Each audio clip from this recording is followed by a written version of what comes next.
Hello दोस्तों, स्वागत है आपको मेरे YouTube चैनल मैथ मिथिला में।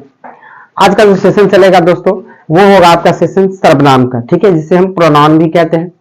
तो पहले हम व्याकरण से बताएंगे, इसके बाद अभी ग्रामर में आपका चल रहा है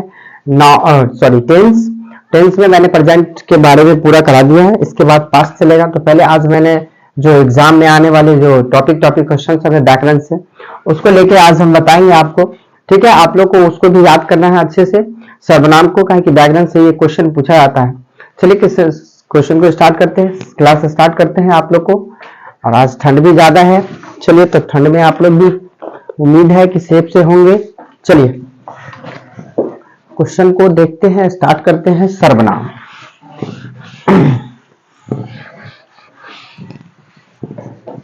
क्या है? सर्वनाम। सर्वनाम, सर्वनाम किसे कहते हैं?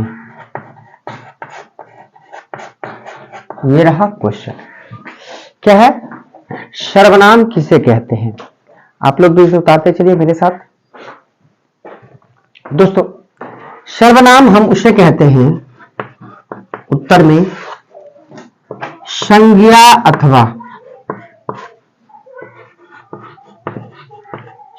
अथवा नामों के बदले जिन शब्दों का प्रयोग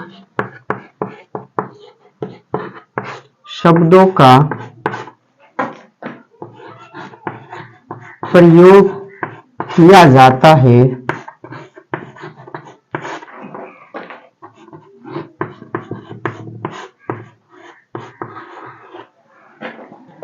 सर्वनाम कहलाता है।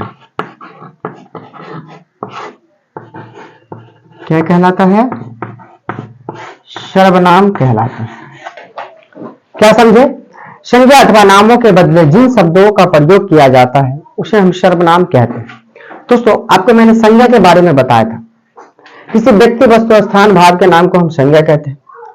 तो उसी में आ रहा है कि संज्ञा अथवा नामों के बदले, मतलब कह रहा है कि जो संज्ञा में आएगा और नाम में जो आएगा, इन दोनों के बदले जिन शब्द का हम प्रयोग करेंगे वो सर्वनाम कहलाएगा। जैसे देख लीजिए, हम कहेंगे मैं, तुम, वह, वे इत्यादि, ठीक है। हम जो कह रहे हैं मैं, तुम, वह, वे इत्यादि, वे है ये वे। तो अब याद कीजिए कि हम बोले थे संज्ञा, किसी व्यक्ति, वस्तु, स्थान, भाव के नाम को संज्ञा करते। जैसे राम एक लड़का है, ठीक है। हम किसी का नाम कहेंगे राम, मैं अपना ही नाम लेता हूं कि मैं अवधेश हूं, ठीक है। तो हम अगर अवधेश कहते, अवधेश को हटा के यदि मैं कहते, तो अवधेश से बोलेंगे या फिर किसी का मोहन नाम बोलेंगे तो नाम क्या हो जाएगा? संज्ञा। अगर उसके हटा के यदि मैं का प्रयोग कर रहे हैं तो क्या हो जाएगा? सर्वनाम। समझ रहे बात? संज्ञा और नाम को हटा के यदि मैं, तुम, वह, वे इत्यादि का प्रयोग हम कर रहे हैं तो क्या होगा? सर्वनाम। अगर मैं का हम प्रयोग करेंगे तो सर्वनाम। राम खुश है, राम कोई लड़का है, रामे की जगह पर रख देंगे कि वह खुश है, तो वह मतलब थर्ड पर्सन, तो वह आ गया ना, तो वह जब भी आया तो सर्वनाम, ठीक है। क्या करें? संज्ञा अथवा नामों के बदले जिन शब्दों का प्रयोग किया जाता है उसे सर्वनाम कहते हैं। जैसे मैं, तुम, वह, वे इत्यादि। अब आता है क्वेश्चन, इसमें क्या आपसे पूछा जाएगा, मैं शब्द है, ऑप्शन में रहेगा, ऑप्शन ए में संज्ञा, बी में सर्वनाम, सी में विशेषण, डी में कारक, क्रिया, संधि, कुछ भी दे सकता है। तो आपको जो ऑप्शन में रहेगा उस हिसाब से टिक करना है। यानी मैं क्या होगा? सर्वनाम। तुम क्या होगा? सर्वनाम। आप क्या होगा? सर्वनाम। आप लोग क्या होगा? सर्वनाम। यानी इस टाइप से क्या कर रहा है? संज्ञा अथवा नामों के बदले जिन शब्दों का हम प्रयोग करते हैं वो सर्वनाम कहलाता है, ठीक है। अब आता है भेद।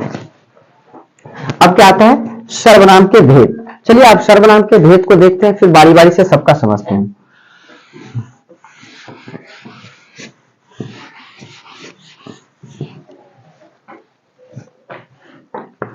सर्वनाम के मुख्यतः 6 भेद होते हैं। कितना भेद? 6 भेद होते हैं। ठीक, 6 भेद होते हैं। सर्वनाम के मुख्यतः 6 भेद होते हैं। ठीक है, पहला में आता है पुरुषवाचक सर्वनाम। ठीक है, दूसरा में आता है निश्चयवाचक सर्वनाम। तीसरा में आता है अनिश्चयवाचक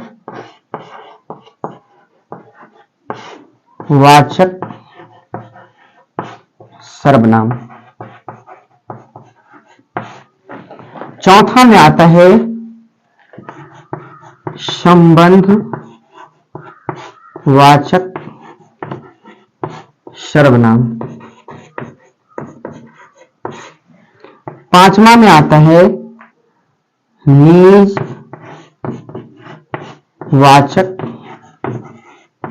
सर्वनाम।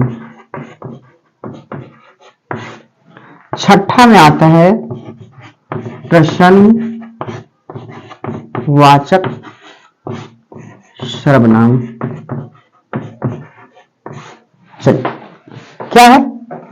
पहला है पुरुषवाचक सर्वनाम, दूसरा निश्चयवाचक सर्वनाम, तीसरा अनिश्चयवाचक सर्वनाम, चौथा संबंधवाचक सर्वनाम, पांचवा निजवाचक सर्वनाम, छठा प्रश्नवाचक सर्वनाम।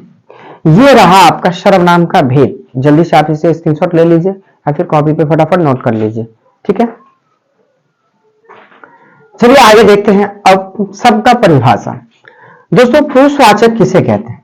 पहले आप इसे ले लीजिए स्क्रीनशॉट, इसे मिटाते हैं हम। ठीक है, बारी बारी से एक एक करके हम सबको समझाते हैं कि पहला क्या है, किसके क्या होता है, सबका नियम बताते हैं।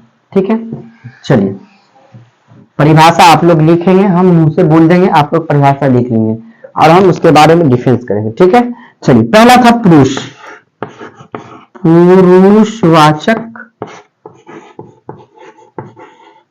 सर्वनाम।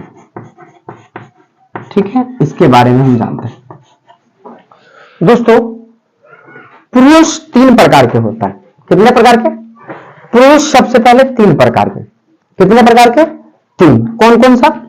पुरुष का जो भेद है वो है 3। पहला है उत्तम पुरुष, दूसरा है मध्यम पुरुष, तीसरा है अन्य पुरुष। ये है पुरुष आपका। पूछा जाएगा, आपके ऑप्शन में आएंगे क्वेश्चन ऐसा कि पुरुषवाचक के मुख्यतः कितने भेद होते हैं, तो आप पुरुषवाचक के मुख्यतः 3 भेद लगाएंगे। ठीक है, पुरुषवाचक के मुख्यतः 3 भेद होते हैं। तो उत्तम मतलब होता है फर्स्ट पर्सन, मध्यम का मतलब होता है सेकंड पर्सन और अन्य का मतलब होता है थर्ड पर्सन। ये आप याद रखेंगे।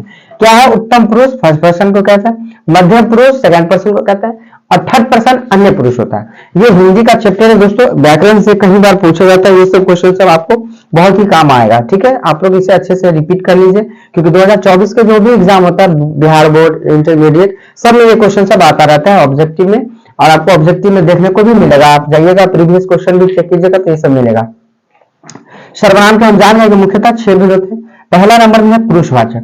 पुरुषवाचक को हम कहते हैं जिससे स्त्री और पुरुष, क्या है? जिससे स्त्री और पुरुष जाति का बोध होता है। किसका? पुरुष जाति का बोध होता है। ठीक है, अब देखिए इसका एग्जाम्पल क्या आएगा वो देखिए, ध्यान से देखिए। एग्जाम्पल क्या आता है? क्या है? जिससे स्त्री और पुरुष जाति का बोध होता है, पुरुषवाचक सर्वनाम कहलाता है। अब हम कहेंगे एक बार पुरुष का चर्चा हुआ और एक बार स्त्री का, तो हम इसे कैसे समझेंगे कि ये पुरुषवाचक ही होगा? दोस्तों, आपको देखना है यहाँ कि आपके एग्जाम्पल जो होंगे, एग्जाम्पल वो एग्जाम्पल इस तरीका से है, मैं जाता हूं,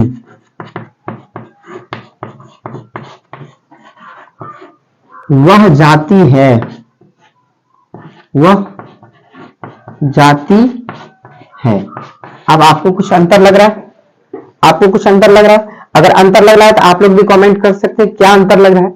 दोस्तों अंतर ये लग रहा है कि यहां जाता है, यहां जाती है, मतलब जाता हूं जाती है, जाता हूं मतलब लड़का और जाती हूं लड़की। तो हम लड़का को कह सकते हैं पुरुष और लड़की को कह सकते हैं स्त्री। तो आपको ऑप्शन में देखने को ये मिलेगा। और पूछा क्या जाएगा ये देखिए, पूछा ये जाता है कि मैं जाता हूं कौन से सर्वनाम है। ठीक है, तो आपसे ऑप्शन में रहेगा पुरुष, निज, स्वयं, कुछ भी रह सकता है, लेकिन पुरुषवाचक सर्वनाम रहेगा तो आप इसे पुरुष भी लगा सकते हैं। ठीक है, इसी जगह पर वह जाति है तो आप भी पुरुष लगा सकते हैं। क्यों? क्योंकि जिससे स्त्री और पुरुष जाति का बोध होता है पुरुषवाचक सर्वनाम। पुरुषवाचक के मुख्यतः कितने भेद? तो 3 भेद, उत्तम, मध्यम, अन्य, जिसे हम फर्स्ट पर्सन, सेकेंड पर्सन और थर्ड पर्सन कहते हैं। ठीक है, यहां तक क्लियर? क्लियर हो गया हो तो वीडियो को लाइक कर दीजिए, कमेंट कर दीजिए, सब्सक्राइब भी कर दीजिए, दोस्तों में शेयर भी कर दीजिए। चलिए अब हम आगे देखते हैं। अब ये पुरुष खत्म, अब था इसके बाद निश्चय। क्या था? निश्चय।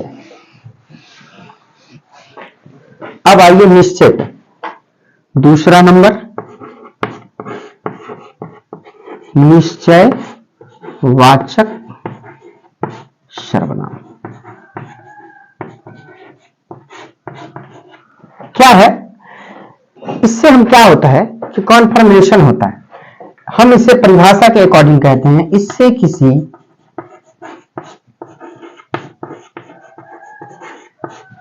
व्यक्ति या वस्तु की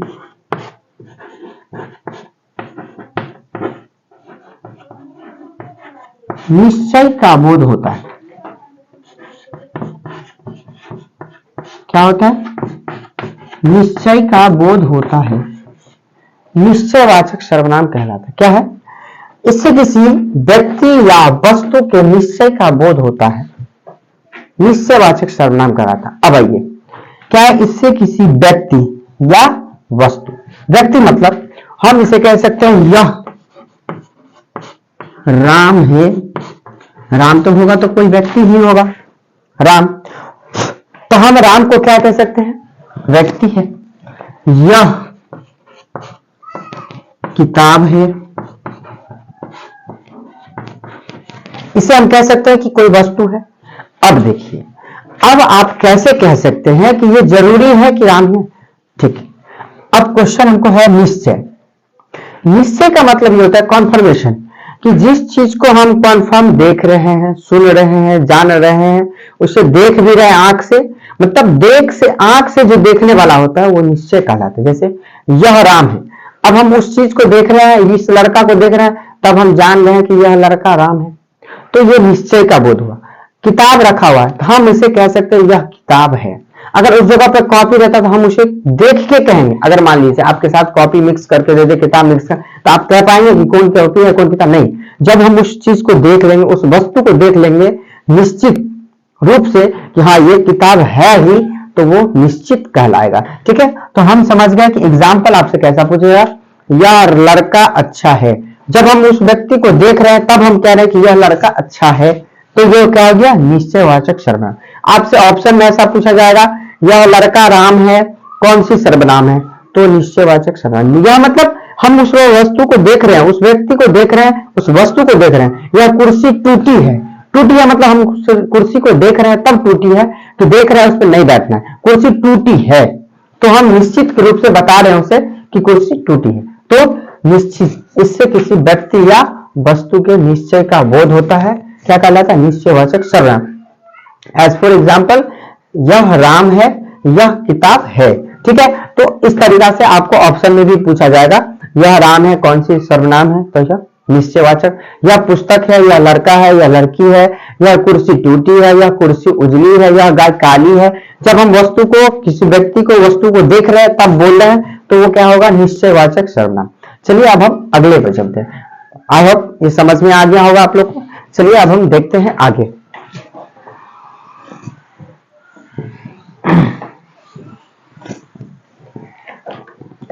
आगे की टॉपिक है अनिश्चय। अनिश्चय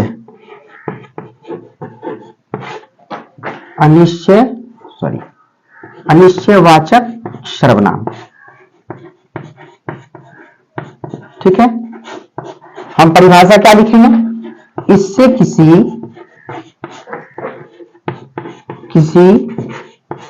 व्यक्ति या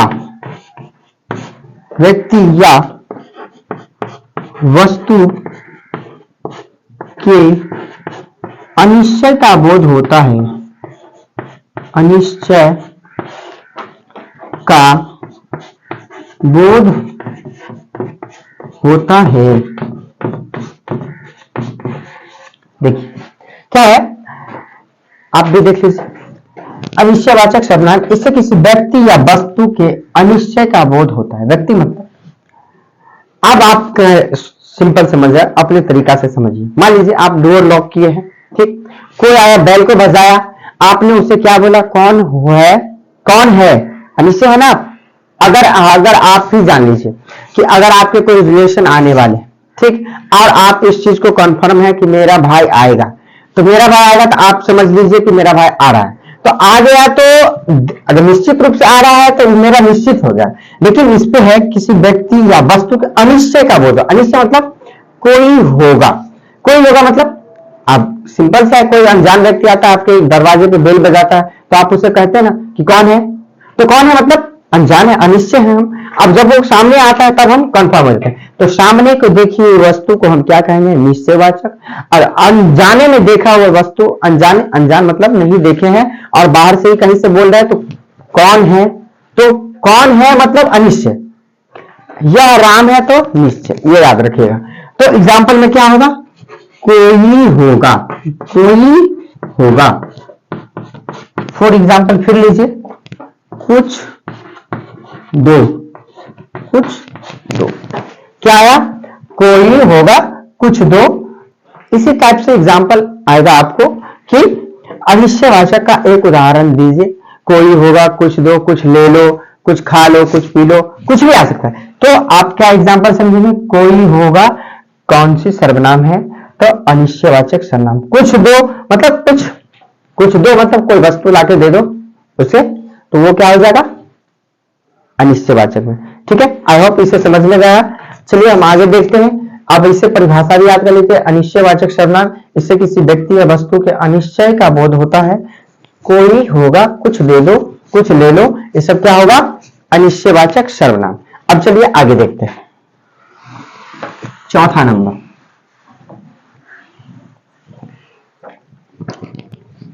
चौथा है आपका संबंध वाचक सर्वनाम।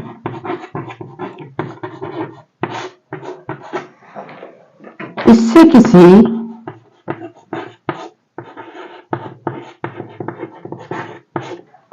वस्तु से संबंध सूचित हो, इसे किसी व्यक्ति या वस्तु से लिख दीजिए, अच्छा रहेगा ताकि समझ में आ जाएगा। देखिए, इसे किसी व्यक्ति या वस्तु का संबंध सूचित हो।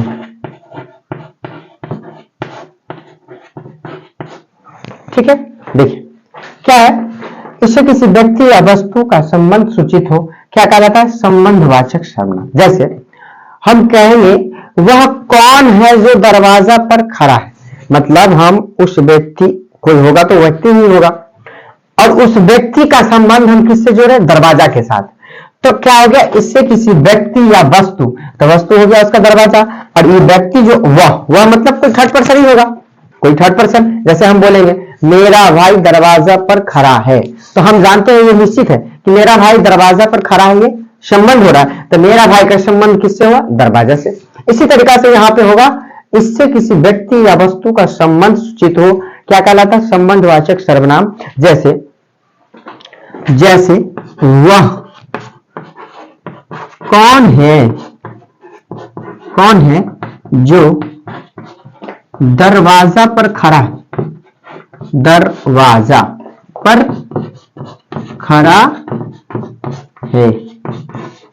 ठीक है, वह कौन है जो दरवाजा पर खड़ा है।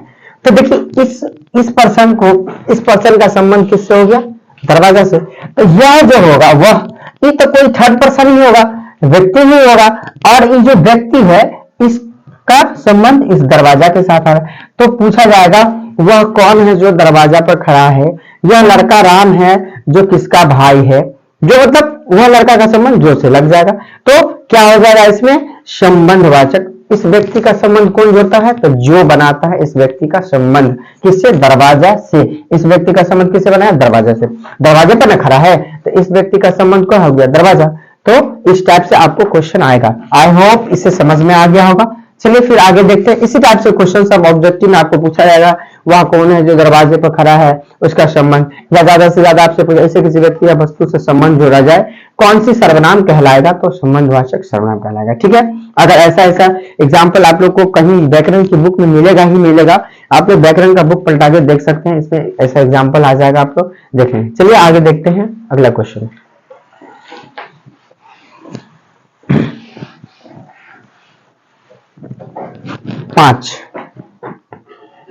5 में क्या था? निजवाचक। क्या था? निजवाचक सर्वनाम।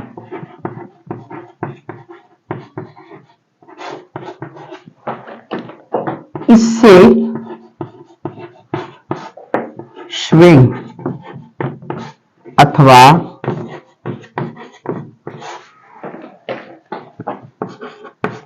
नीज का बोध होता है। किसका? स्विंग अथवा नीज का बोध होता है। क्या कहलाता है? निजवाचक सर्वनाम कहलाता है। क्या देख रहे हैं आप? निजवाचक सर्वनाम, इससे स्विंग अथवा नीज का बोध होता है। एग्जाम्पल समझिए, जैसे मैं आप ही चला जाऊंगा, आप ही चला जाऊंगा।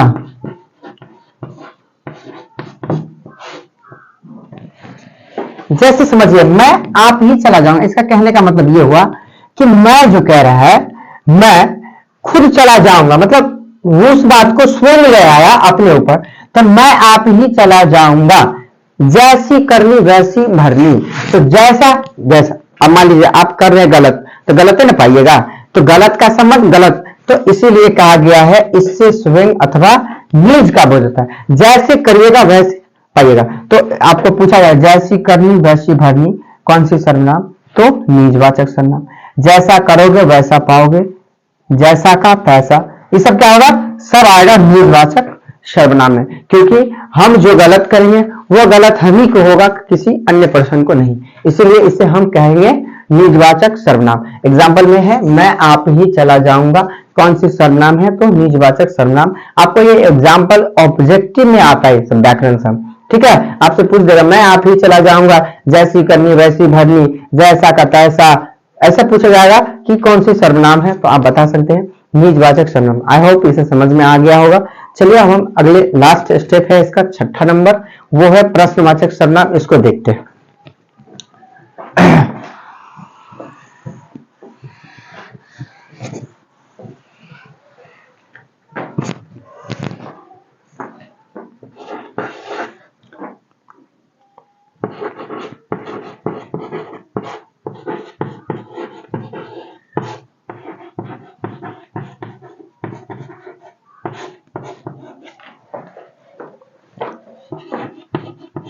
इससे प्रश्न का बोध होता है,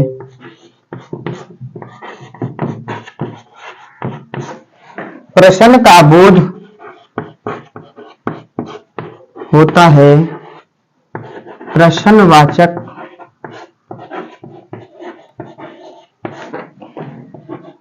सर्वनाम कहलाता है।